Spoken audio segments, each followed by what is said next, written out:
Émotion garantie. Invité d'un aparté ce jeudi 9 juin, Marc Lévy ne s'attendait sans doute pas à lâcher quelques larmes. Tout est parti lorsque l'animatrice de l'émission a diffusé quelques images du père de son convive, l'écrivain Raymond Lévy alors qu'il était sur le plateau d'Apostrophe en 1977. L'occasion d'évoquer la relation très forte qu'il y ait père et fils. Mon père, si est-il l'homme qui a le plus compté dans ma vie, débute avec fierté Marc Lévy. De son père décédé en 2014, le célèbre écrivain se souvient d'un homme extrêmement humble et qui vivait toujours dans le second degré, dans l'humour malgré son sens très fort des responsabilités. En revanche, Raymond Lévy était très pudique sur ses actes de résistance. On savait à l'adolescence, avec ma sœur, qu'il avait fait quelques coups.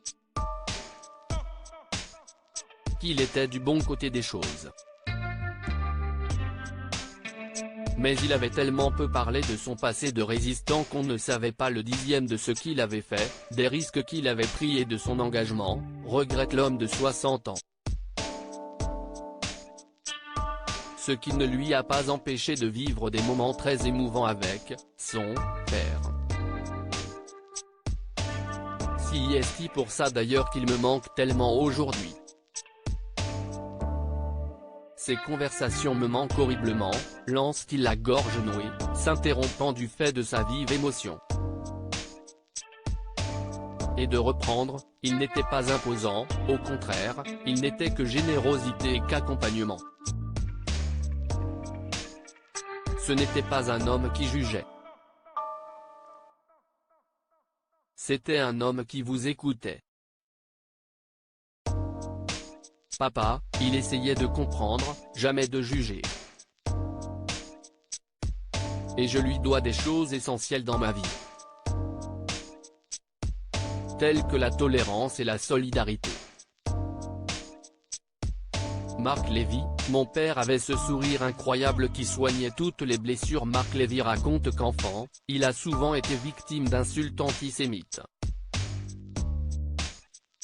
J'avais 13 ou 14 ans et je m'étais encore battu parce qu'on m'avait traité de sale juif, se remémore celui qui précise ne pas savoir ce que cela signifiait puisqu'il n'était jamais rentré dans une synagogue.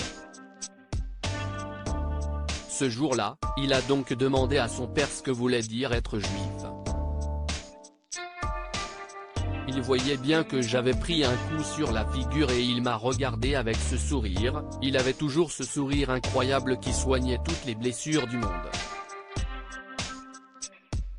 Surtout, il lui a répondu qu'être juif, c'était, si tu es à côté d'un noir qu'on traite de sale noir, tu deviens noir.